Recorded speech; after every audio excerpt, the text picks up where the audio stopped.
No, No. maestro. No, profe. Ok, No. ok. Me sigue llegando gente. No, maestro.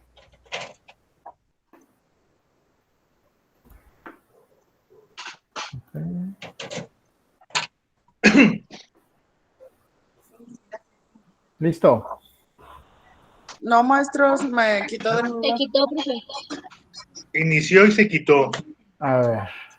Ujú. Es el destino que no quiere que tengamos clase. No. Hay que cambiarlo. Ahí, ¿Listo? ahí está ya. Listo, Ok. ya se ve. Ya, Muy bien. listo, ya se ve, profe. Muy bien. El derecho, el capítulo 1 habla, les decía yo, del derecho y derecho subjetivo, y como subtemas de este capítulo vamos a hablar del derecho, moral, religión y convencionalismos sociales. ¿Sí? El derecho, una definición que tiene el libro, dice que es un conjunto de normas bilaterales, externas, generalmente heterónomas y coercibles que tienen por objeto regular la conducta humana. ¿Ok? Perdón, es que estoy dejando entrar gente. ¿Qué significa que el derecho sea coercible? ¿Qué significa que sea heterónomo? ¿Sí? Que es bilateral. Les explico. El derecho es bilateral porque abarca tanto el derecho público como el derecho privado, o sea, abarca al Estado y a los particulares. ¿Sí? Es heterónomo porque se hace por una sola autoridad para que sea cumplido para todos, ¿sí? No hay, incluso en contra de tu voluntad. ¿Sí? Eso significa que es heterónomo. Coercible es que tiene una pena, tiene un castigo para el caso de que no cumplas con ese derecho. ¿Sí? Entonces, por eso dice conjunto de normas bilaterales externas, generalmente heterónomas y coercibles que tienen por objeto regular la conducta humana.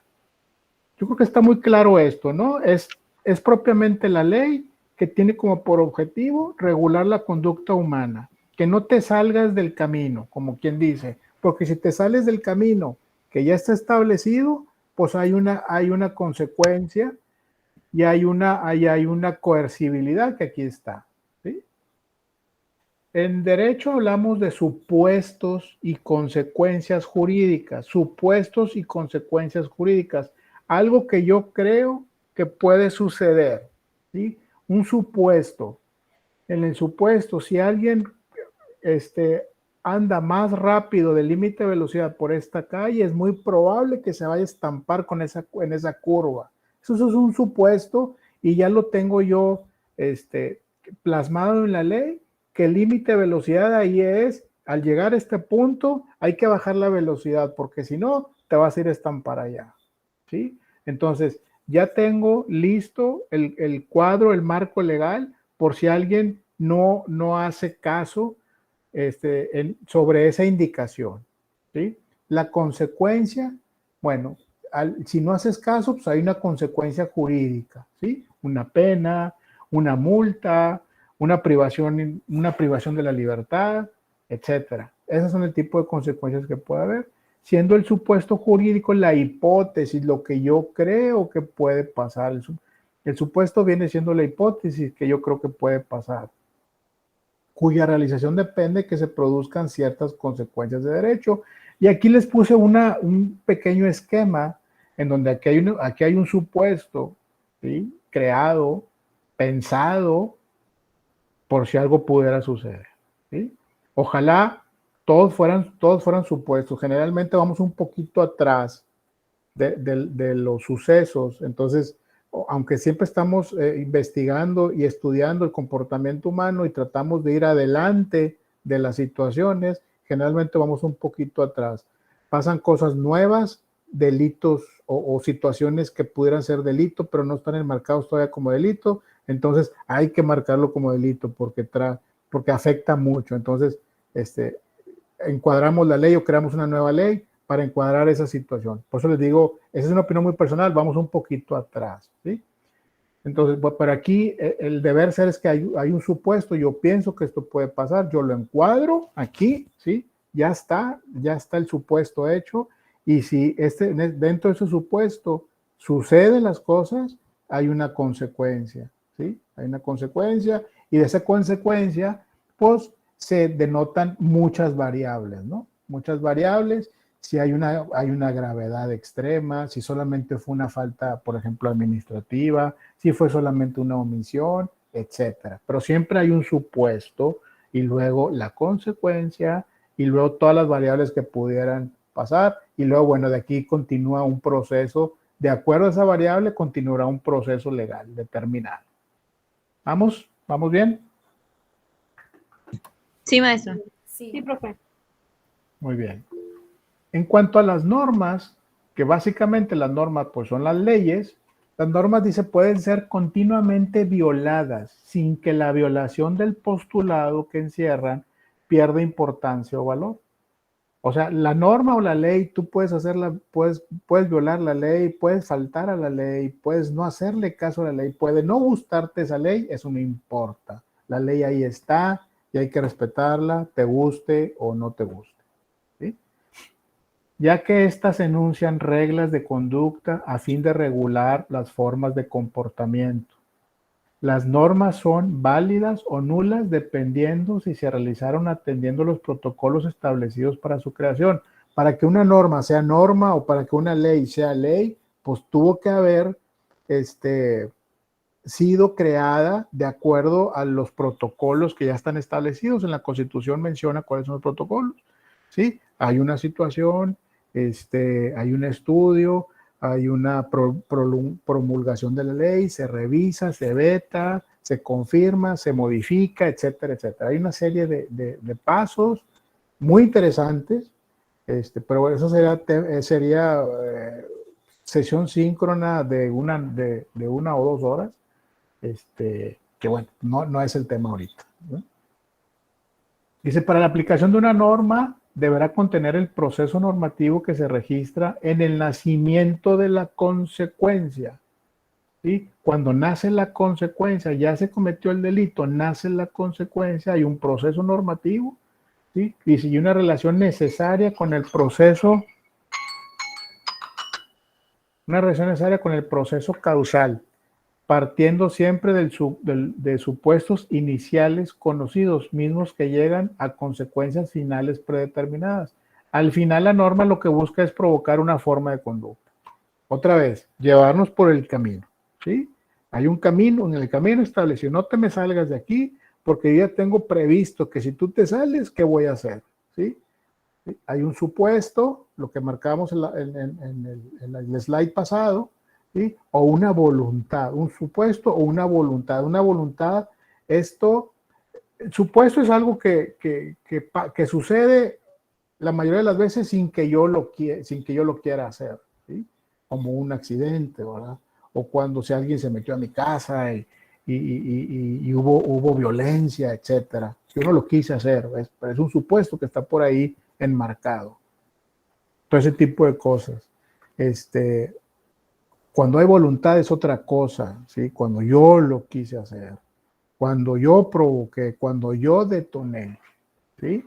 Entonces, estas dos situaciones, cualquiera de las dos, independientes, forman una causa, hay una causa, se determina cuál es la causa que originó la situación, la situación, ¿sí? Y luego hay un efecto, ¿sí? Hay una causa y luego un efecto, causa y efecto, y estas son interdependientes.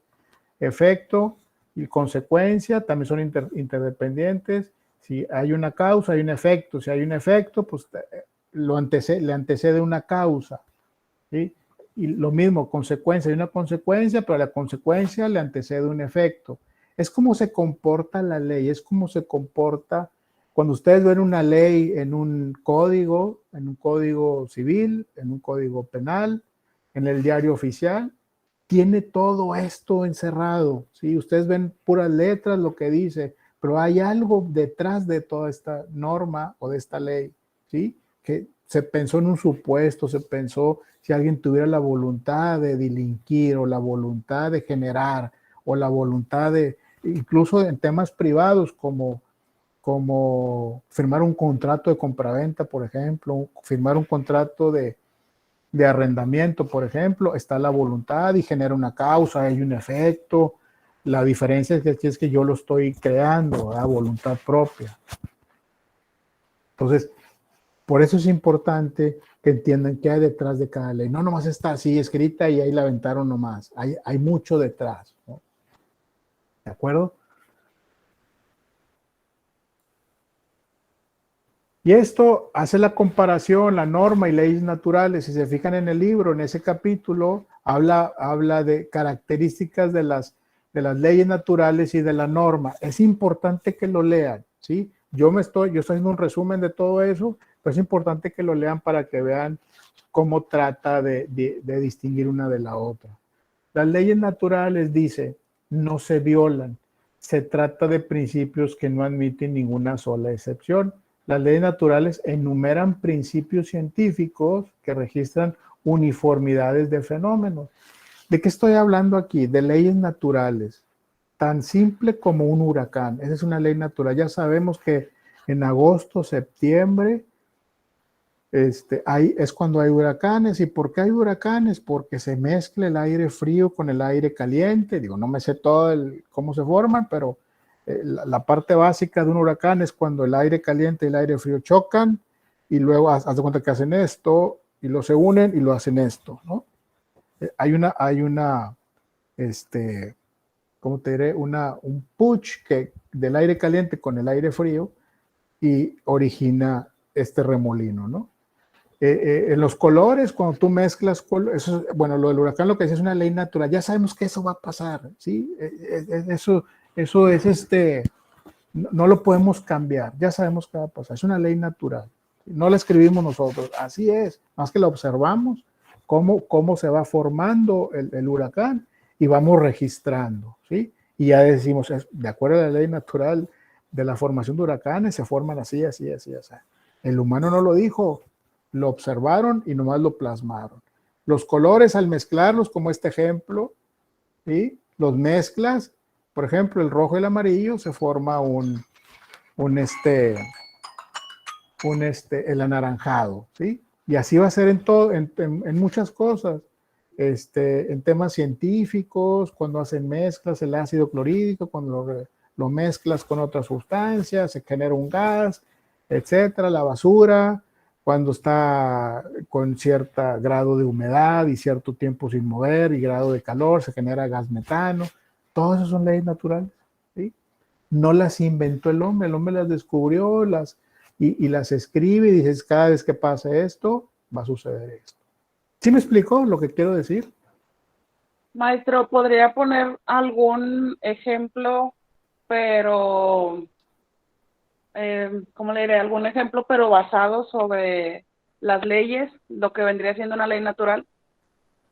Es que las leyes naturales son eso. Haz de cuenta, por ejemplo, la forma como se forman los huracanes, ¿sí? Son las leyes naturales, cómo se forman los huracanes, cuando llega diciembre, cómo empieza a hacer frío, porque estamos más alejados del sol. Haz de cuenta que lo hacen como es una ley, ¿sí? Porque en tiempo de frío nos alejamos más del sol y por eso hace frío, ¿no? Esas son las leyes naturales, ¿sí? Y están escritas en algún lado, ¿no? A lo mejor aquí no lo vamos a ver, pero están escritas en algún lado.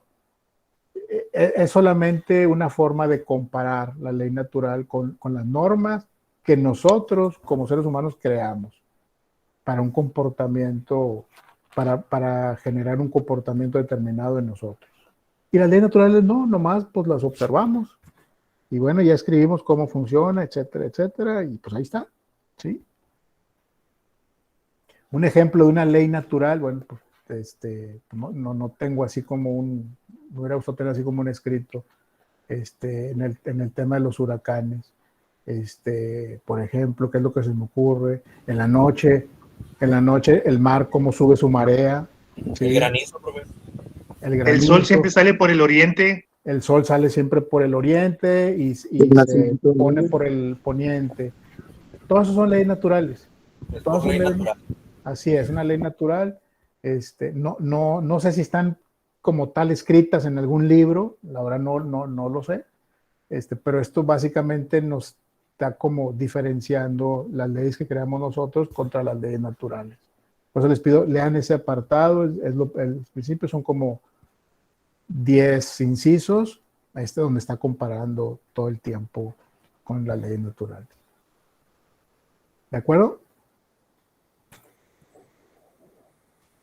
De acuerdo, gracias. Muy bien, de nada. El derecho objetivo y derecho subjetivo, eso es lo que les digo que lo tienen que tener bien entendido, y es ya fácil, pero lo tienen que tener siempre por encima de todo su conocimiento en derecho, porque eso les va a permitir entender muchas cosas, ¿sí? El derecho objetivo y derecho subjetivo. Dice derecho objetivo, conjunto de normas que contienen diversas condiciones para su aplicación, mismas que se impondrán a una sociedad con la finalidad de que sean cumplidas por los individuos que la integran. ¿Qué significa esto? Es la ley en sí. El derecho objetivo es la ley que está escrita, ¿sí? El Código Civil, el Código Penal, el Código de Procedimientos Civiles, el Código de Procedimientos Penales, el Código de Comercio, el Código Fiscal, ahí está la ley, ya está escrito. Eso es un derecho objetivo, nadie lo está usando, nadie lo ha usado todavía, pero ya está aquí.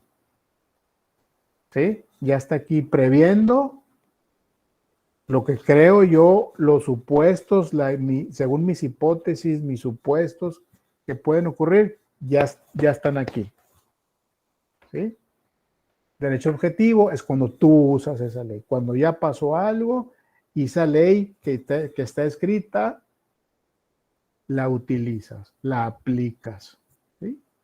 Derecho objetivo y derecho subjetivo cuando aplicas ya la ley. Se refiere a la facultad de los individuos de cumplir con la norma jurídica impuesta por el Estado, cuyo incumplimiento trae aparejada una consecuencia de derecho. Derecho, acuérdense, derecho subjetivo se refiere también a tus derechos, a los derechos que tú tienes, ¿sí?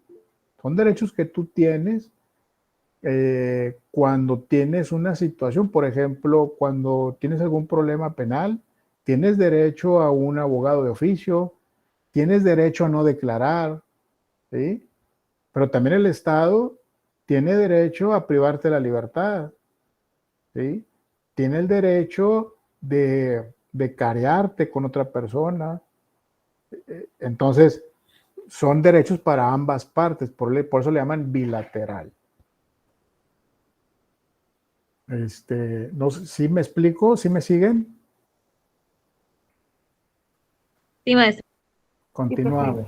Sí, profe. Características de las normas jurídicas. Derecho, pues ya habíamos comentado. Sistema normativo heterónomo, bilateral, externo. Perdón, maestro. Dígame. Perdón, es que no puede oprimirle bien. El derecho objetivo Ajá. Son las leyes que se ponen. El derecho subjetivo son la implementación de estas leyes, ¿verdad? Así es correcto. Gracias. De nada. Características de las normas jurídicas. Derecho, ya habíamos dicho, sistema normativo heterónomo, bilateral, externo y coercible. Moral, sistema normativo autónomo, unilateral, interno e incoercible. Convencionalismos sociales, sistema normativo heterónomo, unilateral, imperfecto, externo e incoercible. Y religión, sistema normativo heterónomo, unilateral, interno e incoercible. El derecho ya lo vimos. Moral es un sistema normativo autónomo, nosotros lo hacemos, ¿sí? Nosotros como individuos hacemos ese tipo de derechos, ese tipo de normas, ¿sí? Como lo que enseñamos, por ejemplo, en nuestras casas, ¿sí? No le pegues a los chiquitos, di buenos días, di buenas tardes, di gracias, cuando esté hablando un adulto, tú no hables, no sé. Todo ese tipo de cosas, respeta a las mujeres, respeta a los mayores, respeta a los adultos, etcétera. Todo ese sistema normativo es autónomo, uno lo hace, es unilateral, uno lo hace, es interno, es incoercible, o sea, no hay una pena, no hay un castigo por el Estado por no cumplir con esa normatividad moral que hay, ¿sí? Entonces, espero que quede claro. Si nos vamos al tema, en el tema moral, si afectas a otra persona, si no cumples con tu normativa moral y afectas a otra persona, entonces sí, entonces ya entra el Estado, ¿no? A ver, oye, ¿qué está pasando aquí, verdad? En el tema de convencionalismos sociales, creo que lo comentamos al principio de la sesión síncrona pasada. Básicamente también es un sistema normativo heterónomo para todos, unilateral, imperfecto, externo e incoercible. O sea, no tiene castigo, pero son básicamente las reglas de etiqueta que hay, que ya tenemos nosotros y que las usamos pues todos los días. Les decía yo, cuando vamos a una boda, pues ¿cómo te vas? Pues, estás peinadito, bañadito y bien vestido, con la mejor ropita que traes, porque vas a una boda, ¿no? Cuando vas a una iglesia, pues calladito, también te vas bañadito, etcétera, peinadito, el ceder la silla, abrir la puerta, el vestirse bien, etc. Todo eso son convencionalismos sociales. No me acuerdo si les comentaba a ustedes, pero yo tenía un amigo, un buen amigo, se fue a vivir a Europa, pero yo tenía un amigo que era novio de una amiga de mi esposa, la que ahorita es mi esposa. Pues íbamos a una boda y él se iba pantalón de mezclilla, así como estaba en ese día, así como llegaba al trabajo, se iba a la boda y era un pelear con sus novias porque ¿por qué no te pusiste un traje? ¿Por qué no te...? Etcétera. Y él decía, no, ¿por qué? Pues yo soy como soy y no tiene, la ropa no tiene nada que ver. Entonces, pues era un problema constante eso, ¿no? Aunque él tenía, vamos a decir, razón, pero el convencionalismo social dentro de la sociedad donde te mueves, pues indica que pues, no es lo adecuado. Y así, detalles de ese tipo. En el tema de la religión, es lo mismo, es un tema normativo heterónomo para todos, unilateral, interno, incoercible, no hay un castigo, pero la iglesia tiene sus propias normatividad, no sé, la normativa de los padres, para con los padres, entre padres, su organización, etcétera. El Estado no se mete, no hay un castigo si alguien hace algo mal, no hay un castigo, el Estado no se mete ahí. Si el padre tenía que dar misa a las 7 y no llegó, nadie le va a decir nada. Allá su propio organización eclesiástica se encargará de llamarle la atención, etcétera. Es muy, muy particular. Otra vez, si hay una situación de un padre que afecta a otra persona en su persona o físicamente, bueno, entonces ahí sí hay un problema, entonces es cuando entra el Estado. ¿Sí? Aquí puse un pequeño glosario de lo que significan estas palabras. ¿Sí? Ya no se movió. ¿No? Ok. Heterónomo es la creación de la norma en contra de la voluntad por un ente como el Estado sin autonomía. Coercible, la facultad del Estado de poder aplicar la fuerza a fin de su cumplimiento. Unilateral, encaminada a afectar a una sola parte. Incoercible, que no es sometido a las reglas del Estado.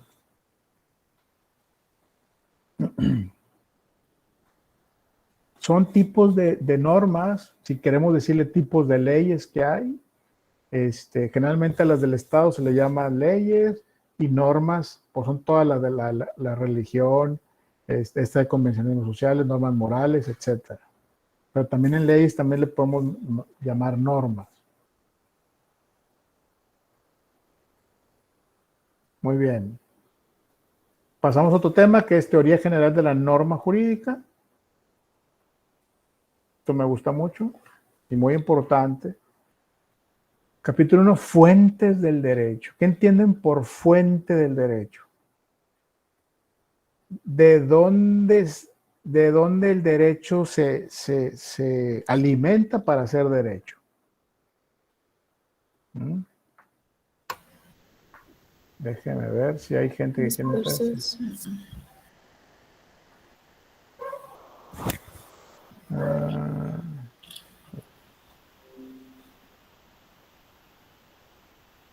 Muy bien, dice, diversos procesos a través de los cuales se elaboran las normas jurídicas.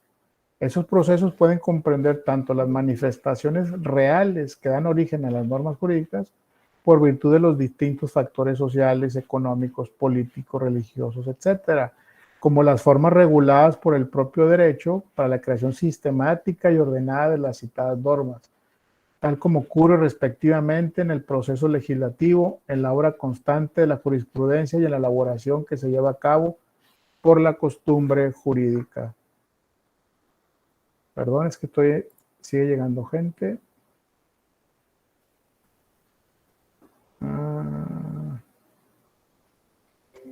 Las fuentes del derecho. ¿De dónde creen ustedes que nacen las leyes? ¿De dónde? O sea, ¿qué fue lo que pasó primero? ¿Qué fue primero el huevo o la gallina? ¿Pero dónde? De las necesidades sociales. De las necesidades sociales. Buen punto. ¿Alguien más que quiere decir? Las conductas de los individuos. Las conductas de los individuos. Yo pienso Problemas que que las hubo en la necesidades sociedad. primarias como persona. ¿Perdón? Yo pienso que nació de las necesidades primarias como persona. Sí, está bien. Para regular lo bueno y lo malo, en base a las conductas de cada individuo. Sí, todo lo que dicen ustedes está bien, pero ¿cómo dijeron, oye, esto hay que hacerlo ley? Como para crear un orden, tal vez. Sí. De las costumbres. Es que, A ver. De las según, eso es donde entra la parte de la sociología, maestro, según la sociedad, según el país, según las costumbres, Exacto. las formas. Ahorita me compañero la costumbre, y usted también, compañero, dijo la costumbre. La ley Las inició, normas que arreglan la vida de las personas. así es, pero antes de norma, antes de que fuera norma, las leyes se hicieron derivadas de la costumbre, ¿sí? Como algo que hace siempre. Vamos a poner un ejemplo. Si tú te levantas todos los días a las 7 de la mañana, te arreglas y te vas a correr, todos los días, se hace en ti ¿cómo se le dice? Se me fue la palabra. Un hábito, maestro. ¿Rutina? Se te hace un hábito, exactamente. Gracias, compadre. Sí. Se te hace un hábito. Así fue la ley. La gente acostumbraba, por ejemplo,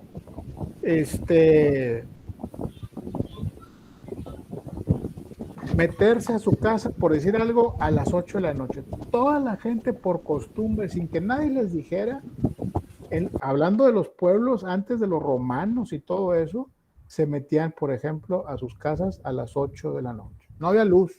O sea, a las 8 de la noche ya se metían todos a su casa. Con el tiempo, eso se puso en un libro, ¿sí? Se puso en un libro, entonces se puso en la ciudad de Palestina o de Grecia, etcétera, estoy inventando, todos los habitantes deberán estar en sus casas a partir de las 8 de la noche. Entonces, ¿qué pasó? Se hizo ley. Eso se hizo ley. Maestro, dígame. Yo quiero poner un ejemplo. Fíjese que en la época de Jesucristo, el día empezaba a las 6 de la mañana. Y terminaba a las 6 de la tarde o de la noche. Entonces, en la Biblia mencionan que Jesucristo fue crucificado a la hora nona, que era a las 3 de la tarde.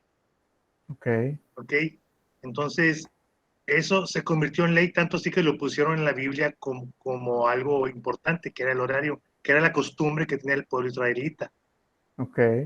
Exacto. Exacto. Es así como se forman las leyes, con la costumbre. Así iniciaron. Buen ejemplo, compañero, gracias. ¿Cómo les puede, por ejemplo, en la familia, hombre, mujer, y los hijos, y hay que cuidar a los hijos y la familia y vivir juntos, etcétera. Entonces todo eso se hizo ley, que deben estar juntos y que debes de cuidar a los hijos y que debes darles educación y que debes de darles alimentos, etcétera, etcétera. Entonces todo eso se hizo ley con el tiempo. Entonces la costumbre generó ley. Por eso aquí dice la costumbre como fuente de derecho. Como número uno en el tiempo, la costumbre como fuente de derecho. Y luego la ley como fuente de derecho. Ya la ley creada genera derecho, ¿sí? Y luego la jurisprudencia. La jurisprudencia, eso está muy interesante y sería tema de toda una clase, pero pues no, la verdad es que no lo vamos a ver, no me corresponde a mí, lo van a ver ustedes en otra materia. Pues la jurisprudencia es un libro, bueno, ahorita ya está digitalizado, ¿no? Ya se puede hacer electrónico, pero originalmente era un libro en donde se apuntaban todos los casos, a ver si me doy a entender, todos los casos atípicos, lo que estaba en la ley, pero que no englobaba toda la situación que pasó. O sea, una situación que pasó entre dos personas, lo querían encuadrar en la ley, pero no encontraban exactamente en cuál ley encuadraba, porque tenía varias disciplinas ahí de derecho penal y derecho civil, y cómo lo encuadramos, entonces cómo aplicamos las dos leyes. Entonces llegaban finalmente a una decisión y lo resolvían de alguna manera, pero esa forma de solucionarlo lo escribían y dejaban un antecedente, ¿sí?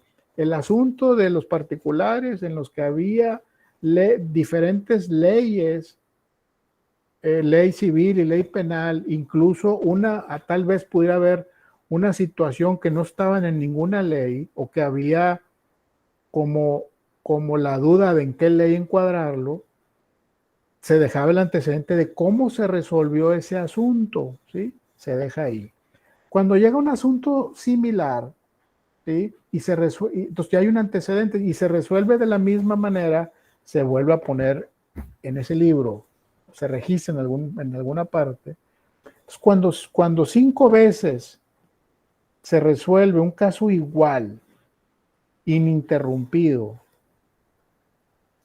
de la misma forma, casos atípicos que se resuelven 5 veces de la misma forma, ¿qué pasa? Se hace jurisprudencia. Se hace jurisprudencia y la jurisprudencia casi es como una ley, ¿sí? Entonces, cuando ya vuelve a pasar esa situación, inmediatamente tú te vas a jurisprudencia y dices, en el libro tal, en el apartado tal, en la página tal, de la materia tal, se resolvió de esta manera y señor juez, te fundamento esta situación con la jurisprudencia que está marcada en el libro tal y tal y tal y tal, te pido me resuelvas de la misma manera. Entonces, tienes esa guía, ¿verdad? Tienes esa guía para resolver esa situación. ¿Estamos de acuerdo? Sí. Muy bien. Sí, maestro.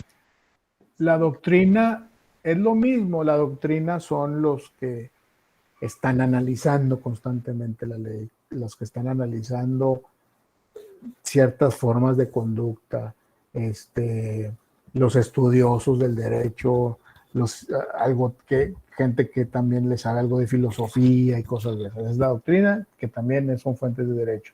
Pero esas son las principales fuentes del derecho. Principales fuentes del derecho. Cada una se subdivide en muchas variables, pero esas son las principales. Esto es materia de examen, ¿eh? Eso es materia de examen. Permítanme porque sigue llegando gente. Maestro, una pregunta. Como dice que es materia de examen, Dígame.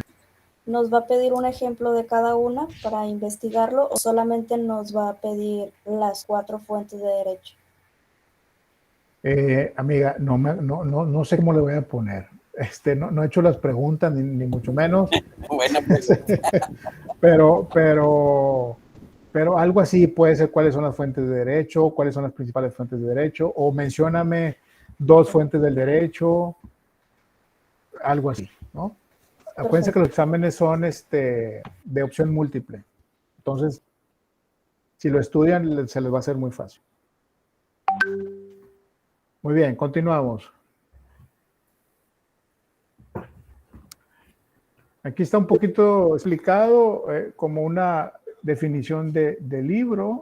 A ver, creo que llegó más gente. No. A ver, Nelly Alvarado, ¿quiso decir algo? Sí, maestro, buenas noches. Buenas noches. Maestro, yo no pude acceder por medio de la plataforma y no me deja entrar a nada de la plataforma en su clase. Ah, caray. ¿Nomás en mi clase? Sí. Sí, de hecho, igual yo tuve que copiar el enlace y ponerlo. Es así, no, creo que no se puede desde la plataforma. Según yo no se puede, tienes que copiar el enlace y mandarlo a... No, maestro, yo sí entré directo de la plataforma. Ah, sí. Ah, mira, qué bien.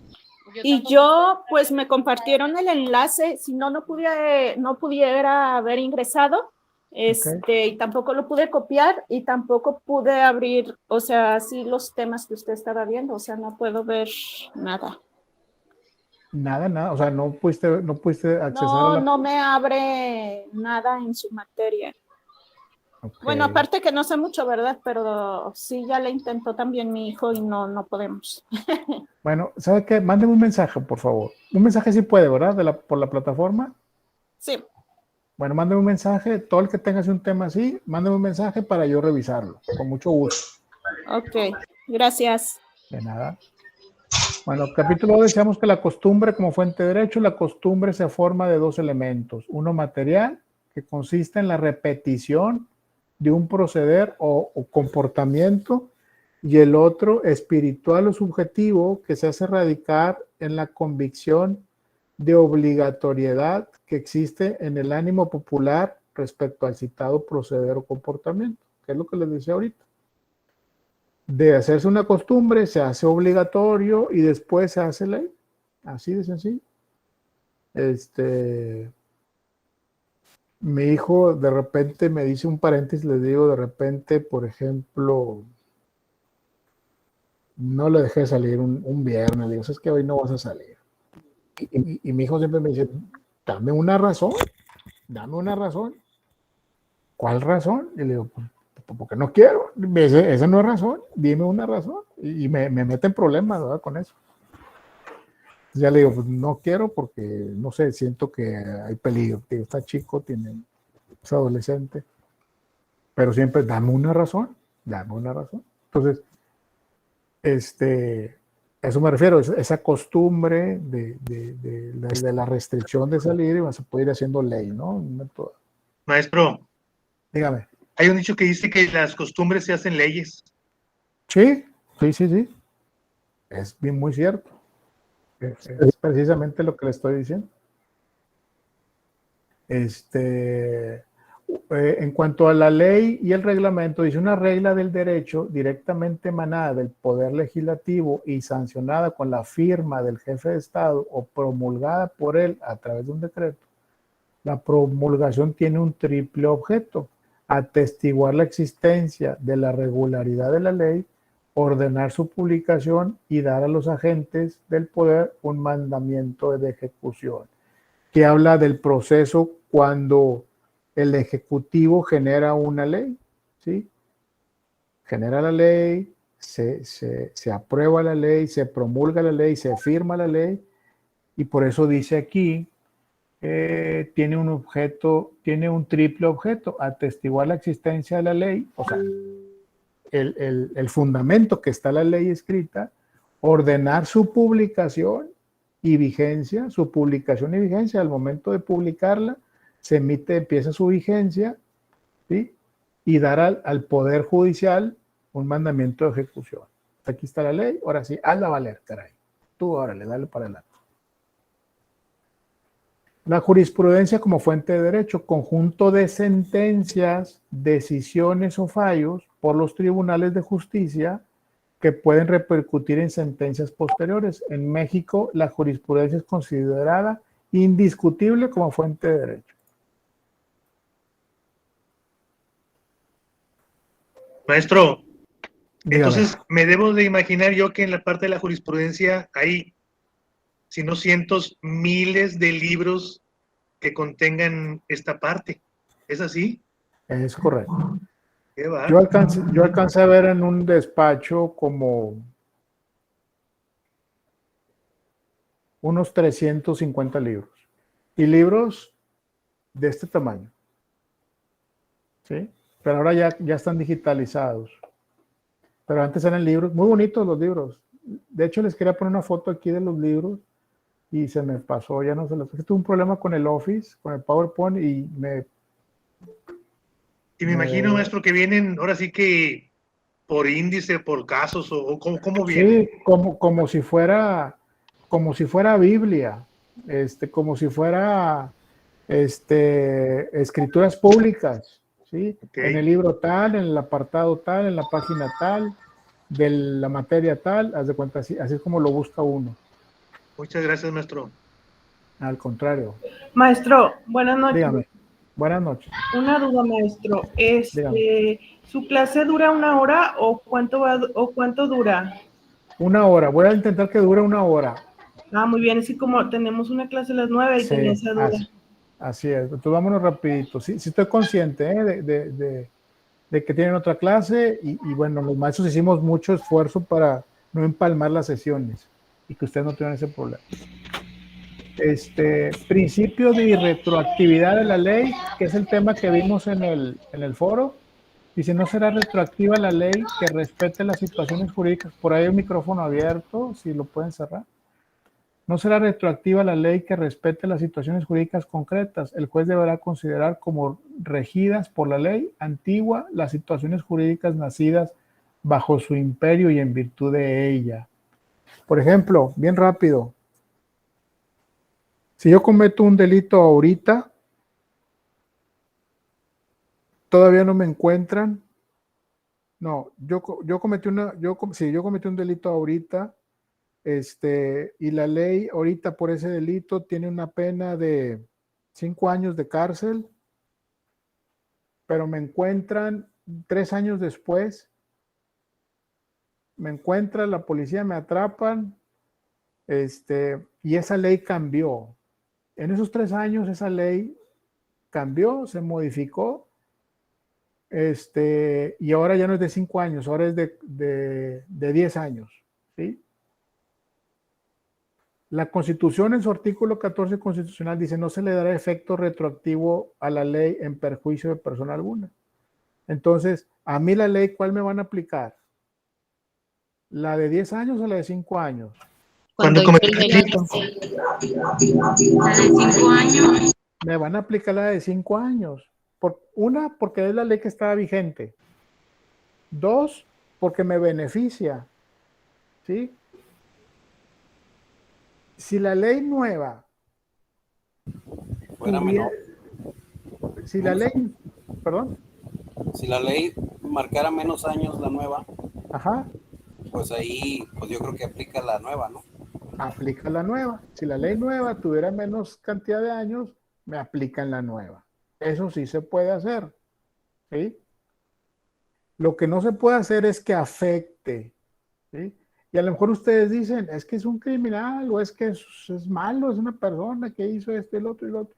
Pero, por ejemplo, hay leyes, por ejemplo, la del IMSS, ahora la del 70 y la del 97,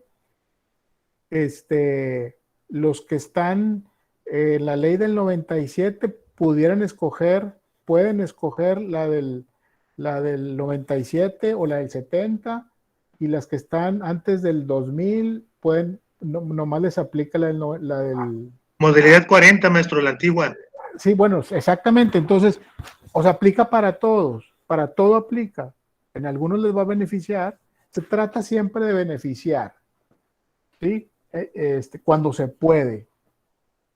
Y se ve mucho el tema de también cuando esté vigente. ¿Sí? O a veces hay una situación alguna situación que yo cometa, pero todavía no es delito, entonces era legal y de repente ya es delito, pues no, porque yo esa situación la cometí cuando no era delito. era legal, no era ilegal. Vamos a ver un video para entenderlo un poquito mejor. ¿Les parece? Nos quedan 5 minutos. Sí, maestro. Sí.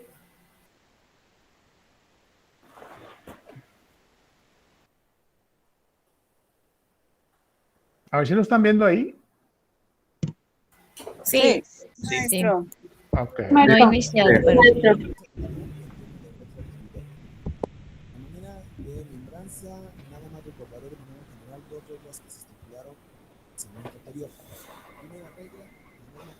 No se escucha, maestro.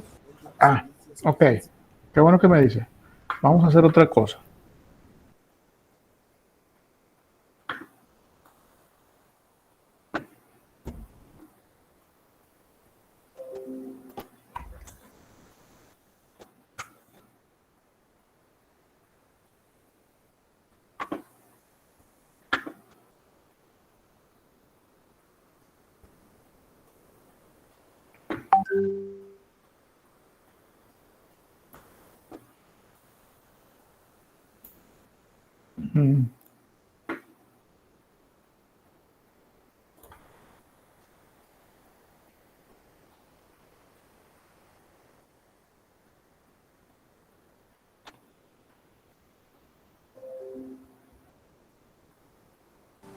Pues bien, vamos a terminar el tema de retroactividad. A manera de membranza, nada más recordaré de manera general 2 reglas que se estipularon en el segmento anterior. Primera regla, la norma jurídica siempre surte efectos desde el momento en que se inicia su vigencia hacia el futuro, del presente hacia el futuro, nunca del presente hacia el pasado. Segunda regla, la norma jurídica que se debe de aplicar para resolver un conflicto es la que fuese vigente al momento en que se crea el acto jurídico. Y vuelvo a aclarar, no importa que la norma jurídica haya cambiado, no importa que una norma jurídica sea la vigente cuando se crea el acto y ahora sea vigente otra norma diferente cuando se inicia un juicio. La regla es, vamos a aplicar cuál era vigente al momento en que se crea el acto jurídico y esa es la que deberemos de aplicar para resolver nuestro conflicto. Ahora sí, regresando nuevamente ya enfocándonos en el tema principal de la retroactividad, ¿qué debemos entender por retroactividad? Bueno, voy a dar más que un concepto, ideas que nos ayuden a definir de mejor manera el concepto de retroactividad. Y entonces podemos decir que la retroactividad es hacer que una norma jurídica surta sus efectos o hacer que una norma jurídica surta sus efectos hacia el pasado. Y entonces, si nos damos cuenta, la retroactividad es una excepción a la regla general. La regla general es la norma jurídica surte efectos del presente hacia el futuro. La excepción puede ser que una norma jurídica surte efectos al momento en que inicia su vigencia y que en algunos casos esa norma jurídica se ocupe de conflictos o se ocupe de actos jurídicos que se crearon antes de que esta norma jurídica existiera. En el segundo punto de la diapositiva que tenemos a la vista, precisamente lo que dice es que lo que hace la retroactividad es que surte efectos cuando dicha ley no era vigente. Es llevar los efectos de la ley hacia atrás, hacia el pasado. Dicho esto, entonces yo me atrevería a decir la retroactividad la podemos definir como un efecto que tiene la norma jurídica y a través del cual se logra que una norma jurídica surte efectos en el pasado cuando dicha ley no era vigente aún. Entendido este pequeño concepto de retroactividad, entonces entendemos que lo que se logra con la retroactividad es hacer que una norma jurídica pueda retroceder en el tiempo y surte efectos o ser obligatoria, inclusive en algún momento cuando la ley todavía ni siquiera existía. Luego entonces la retroactividad, y nos dice diapositiva, el efecto, ¿cuál es? La retroactividad tiene un efecto, el efecto de la norma es hacia el presente y pasado. De manera muy gráfica, la norma jurídica aquí se crea, empieza a surtir efectos hacia el futuro y si en algún momento es necesario que esa norma regrese al pasado a regular un conflicto, algún conflicto que ya existía cuando no era vigente la norma, eso es lo que puede hacer, es hacer que la norma pueda volver hacia atrás, y esto es una excepción a la regla general, y aquí lo tenemos claramente. La norma puede ser retroactiva, sí, pero aquí viene una regla, o mejor dicho, aquí viene una aclaración. Esta excepción a la regla, la retroactividad, solamente aplica si y solo si esa retroactividad es en beneficio de las personas o de los sujetos a quienes se pretende aplicar.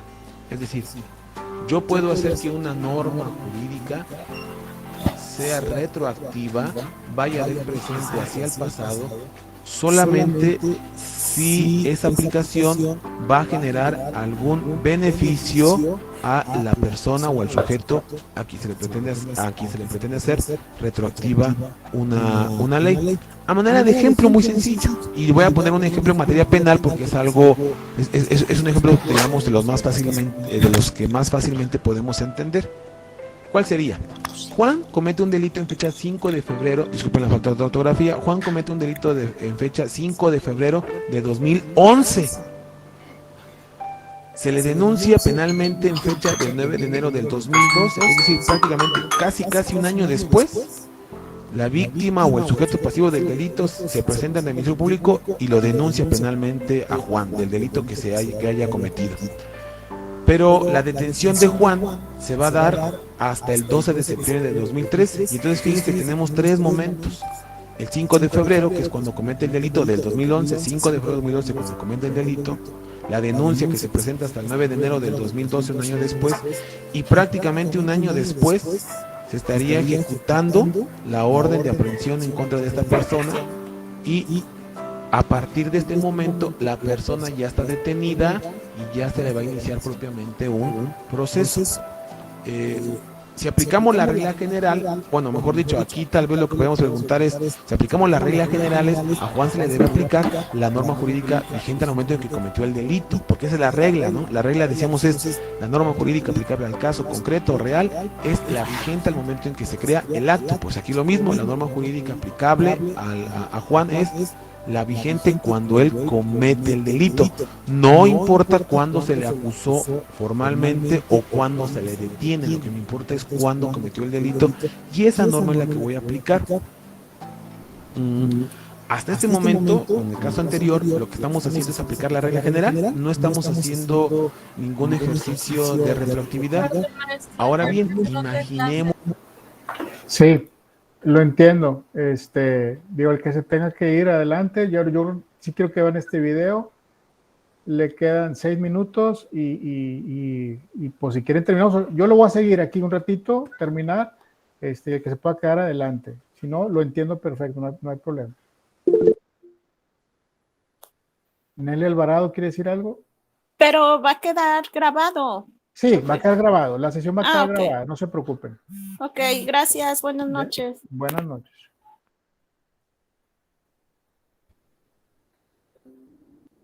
En el caso anterior, que la norma jurídica penal vigente ha cambiado desde que se cometió el delito hasta que se empieza el juicio propiamente de Juan.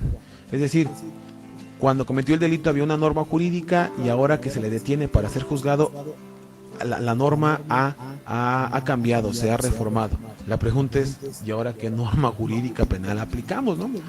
Si ha habido cambios, bueno, repito, siguiendo la regla general, pues aplicaremos la vigente cuando cometió el delito, o bien podemos hacer uso de la excepción a la regla, es decir, podemos aplicar la norma.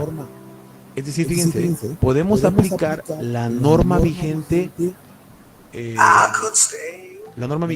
al momento de la detención de Juan, siempre y cuando sea para él beneficiosa. Recordemos esto, la retroactividad aplica, la excepción de la retroactividad aplica siempre y cuando sea en beneficio. Por lo tanto, lo que nosotros como abogados debemos de verificar, ¿qué norma beneficia más a Juan? ¿La que era vigente cuando cometió el delito o la vigente en este momento que se le detiene y que se le inicia el juicio? Y si la que resulta más beneficiosa es cuando cometió el delito, no hay retroactividad. Si la que resulta más beneficiosa es cuando se le detiene, entonces haremos uso de la retroactividad. Y precisamente lo que quiero ilustrar aquí es lo siguiente. La norma jurídica que más beneficia a Juan es la vigente en el momento que comete el delito, pues entonces apliquemos esa, la que es vigente cuando comete el delito. En estos casos estamos aplicando la regla general y no estamos aplicando la retroactividad de la ley. Pero ¿qué pasa si la que más beneficia es la vigente en el momento en que se le juzga? Pues entonces apliquemos esta norma, la que más le beneficia, que es cuando se le está juzgando. Pero entonces aquí ya estaríamos haciendo uso de la retroactividad de la ley. ¿Por qué? Porque estoy aplicando una norma jurídica del 2013 a un hecho que sucedió en el 2011, cuando esta norma del 2013 todavía ni siquiera era vigente. Estaríamos así aplicando propiamente la excepción a la regla. Yo espero que haya quedado claro el tema de la retroactividad, porque a final de cuentas no es muy complicado. Lo complicado, ¿por qué se da? Porque siempre tenemos en mente la norma jurídica que debo de aplicar es la que tenemos cuando se nos presenta el conflicto. Hoy llega a mi despacho una persona, me plantea un problema y inmediatamente lo que tenemos en mente es aplicar el código o la ley o la norma jurídica que en ese momento conocemos. La norma jurídica vigente que conocemos en ese momento que nos está planteando el problema. Pero perdemos de vista que tal vez esa norma, perdemos de vista que el acto jurídico, el acto jurídico del que deriva el conflicto, tal vez no se presentó en ese momento. Si el cliente me llega y me platica, en este momento acabo de, no sé, el día de ayer, el día de hoy por la mañana firmó un contrato con X persona y resulta que hoy en la tarde ya no lo quiere cumplir, bueno, pues digo, no hay mayor problema. Sería sería el colmo o sería mucha coincidencia que la norma jurídica cambiara en horas.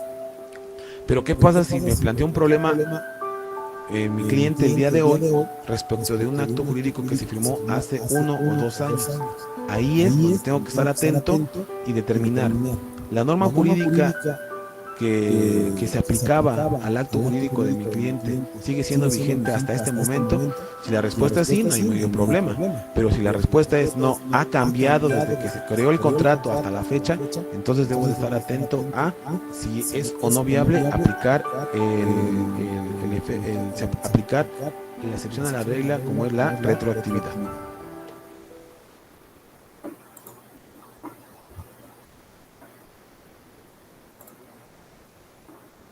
Listo. ¿Qué opinan?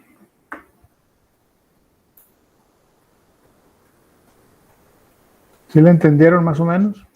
Sí, profesor. Sí. A ver, muy bien, muy bien. Bueno, continuamos, ¿no? Bien rápido. A mí me gustaría que leyeran bien el libro sobre este tema en particular. Cualquier duda, díganme, no se queden con la duda, díganme. Y la verdad es que hay mucha información, hay muchos videos de que explica este tema y sería bueno consultarlos para entenderlo bien y poder contestar un foro bien, ¿no? Profesor, yo en el libro traté de buscar como tal así retroactividad, no, el principio de irretroactividad, pero no lo encontré como tal así. Les voy a poner en el aula en qué página está, ¿de acuerdo? Muchísimas gracias. Buenas noches. Buenas noches. Gracias, maestro. Buenas noches. Buenas noches. Gracias, maestro. Buenas noches. Buenas noches. Bueno, yo voy a continuar. El que me quiera y pueda seguirme acompañando, ya me falta poquito.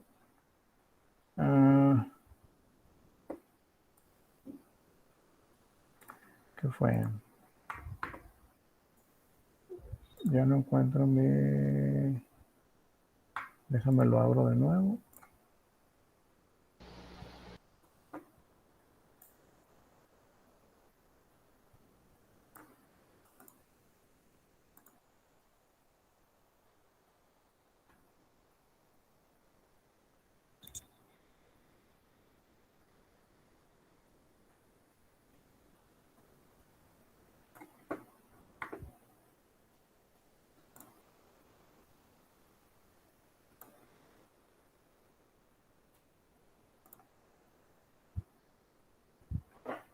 Muy bien. El siguiente tema que está así también, que vale la pena leerlo con cuidado, es el conflicto de leyes en el espacio. Conflicto de leyes en el espacio se refiere al espacio territorial en donde la ley puede y debe ser aplicada, en el caso que para un mismo asunto se pretenda la aplicación de distintas leyes que se contraponen. Determinar cuál de ellas prevalecerá por encima de otras. Ese es el asunto, determinar cuál ley prevalecerá por encima de otras. Por ejemplo, si una persona comete un delito en Nuevo León y comete otro delito en Tamaulipas, ¿cuál ley le vamos a aplicar? ¿Sí? Si son leyes muy similares, en Tamaulipas puede ser que la ley sea más grave, más fuerte que en Nuevo León, entonces, pero ¿cuál le voy a aplicar si el chavo se fue a Coahuila? ¿Sí?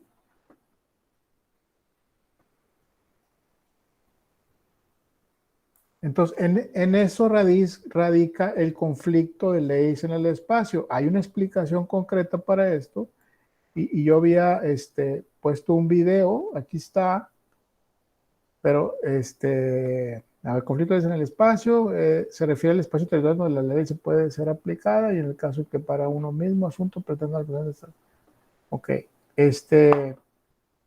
por ejemplo, puse este esquemita donde dice conflicto de leyes en el espacio. Y luego dice, territorialidad absoluta, se clasifican así, leyes de territorialidad absoluta, territorialidad y extraterritorialidad, extraterritorialidad absoluta. Hay un video y con eso terminamos. ¿Les parece que pongamos el video? Sí, está bien, maestro. Sí. Maestro, sobre este tema Sí, es el que maestro. vamos a ver para el foro, ¿verdad? El pasado era el de irretroactividad de la ley. Es el que está en el foro. Más o menos, ¿cuánto es lo que tenemos que ponerle, maestro? Porque vi que iba a calificar la forma en que nos expresamos, Sí. cuántos renglones, o más o menos es la primera vez que voy a participar en un foro. Sí. ¿Qué es lo que se espera que ponga, maestro? Quiero saber tu opinión. Lo que yo no, te voy a decir más bien lo que no quiero, que pongan, estoy de acuerdo contigo, compañero, porque tú opinas sobre otros temas, digo, sobre ese mismo tema que expone un compañero tuyo. Lo que no quiero es que pongan, estoy de acuerdo, gracias, muy bien, compañero, porque hace mucho eso y eso no cuenta, ¿sí? Pues quiero una opinión bien fundamentada tuya, pueden ser 2, 3, 4 renglones, nomás que esté bien fundamentada. La verdad es que no pido algo como mínimo de renglones, en este caso no. Ok, gracias. De nada.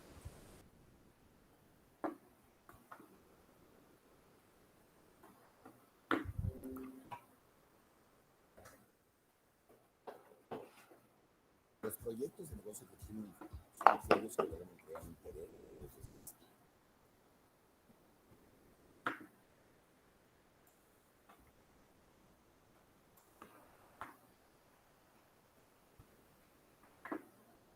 A ver. Ahí va.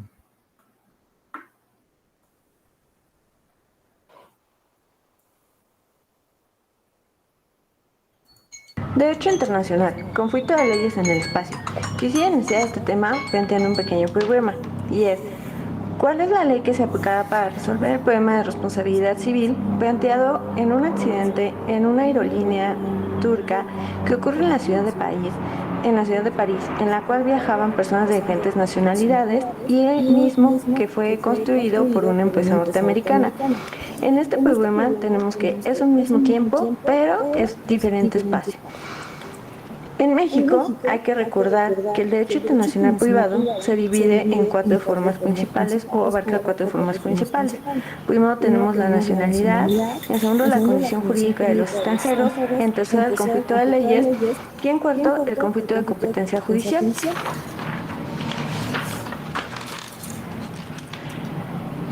Hay que recordar que las fuentes del derecho internacional privado pueden ser nacionales e internacionales, o son nacionales e internacionales. Dentro de las nacionales tenemos lo que es a la ley, la jurisprudencia, la costumbre y la doctrina. Dentro de las fuentes internacionales tenemos a los tratados y convenios, la jurisprudencia internacional y la costumbre internacional. Los conflictos de leyes se van a dividir en dos partes fundamentales. La primera parte nos habla de conflictos de legislaciones entre dos entidades federativas y la segunda nos va a hablar sobre conflictos derivados de la pretensión de la aplicabilidad de una ley extranjera en una determinada región federativa. Dentro de los conflictos de leyes tenemos lo que es el artículo 121 constitucional. Este artículo 121 menciona 4 apartados principales. El primero menciona que las leyes de un Estado son de tener efecto en su propio territorio. El segundo, que los bienes muebles e inmuebles se regirán por su ubicación. El tercero, que las sentencias pronunciadas por los tribunales de un Estado sobre derechos reales o bienes inmuebles ubicados en otro Estado solo tendrán fuerza ejecutoria de este cuando así lo dispongan sus propias leyes. El otro es que actos de Estado civil tendrán validez en otros estados. Y finalmente, que títulos profesionales tienen validez en otros estados. Por tanto, para la resolución de los conflictos de leyes en el espacio se utilizan 3 principios fundamentales. El primero es la territorialidad absoluta. Este principio nos menciona que las leyes de cada estado se aplican exclusivamente dentro de su territorio sin importar la nacionalidad. El segundo es el principio de extraterritorialidad absoluta. Este menciona que se da cuando tiene fuerza de aplicación a nivel nacional y se puede extender a ordenamientos jurídicos extranjeros. Esto significa que se aplica este principio cuando los delitos que se cometen en el extranjero, pero que tienen repercusión en un determinado país, pueden ser juzgados en este último, para lo cual se solicita la extradición de los culpables. Y por último, hay un principio que es combinado, que es el de la territorialidad y territorial combinados. En este principio nos menciona que la aplicación combinada de una ley para actos generados en su territorio, como también en ciertos casos, puede aplicarse para actos en su ámbito espacial. Entonces, por lo tanto, dependiendo del tipo de conflicto, es el tipo de principio que se va a aplicar. Gracias.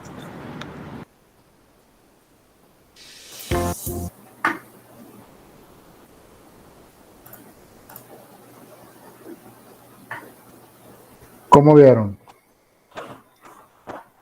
Es un tema que se ve todos los días con la gente, por eso hay gente, cuando cometen un delito en México, se van corriendo a Estados Unidos, ¿verdad? A esconderse un rato, porque por muchas razones, ¿no? Puede ser que el delito que cometieron en México no es delito en Estados Unidos, una de esas es esa, una es que no haya convenio entre países como cooperación para buscar gente que cometió un delito, y bueno, y el tiempo que tardarían en encontrarlo. Sí, como dijo ahí, hay leyes que solo se aplican y que son hechas solamente y que tienen validez solamente dentro del Estado. Por eso la gente se va, ¿sí? A Estados Unidos u otros estados, ¿sí? Pero hay leyes que se aplican a delitos que pueden aplicar, que tienen validez en todo el país, ¿sí? Básicamente esas leyes que aplican solamente para el Estado y otras para todo el país, y las leyes que se aplican internacionalmente.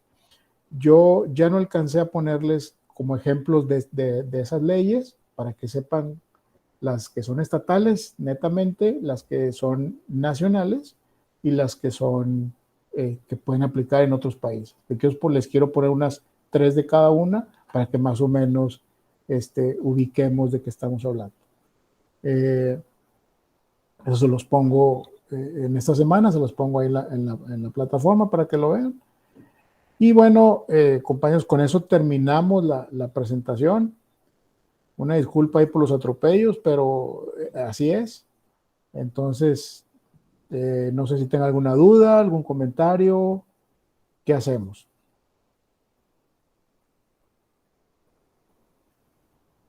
¿Estamos bien? Sí, todo muy bien, profesor. Sí, profe. Bueno, que tengan buenas noches, muchas gracias.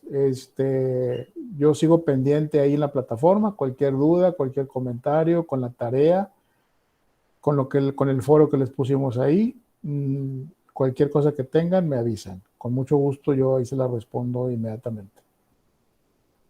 ¿De acuerdo? De acuerdo, gracias. Gracias, maestro. Buenas noches. Buenas noches. Buenas noches. Gracias, buenas noches. Buenas noches, buenas noches.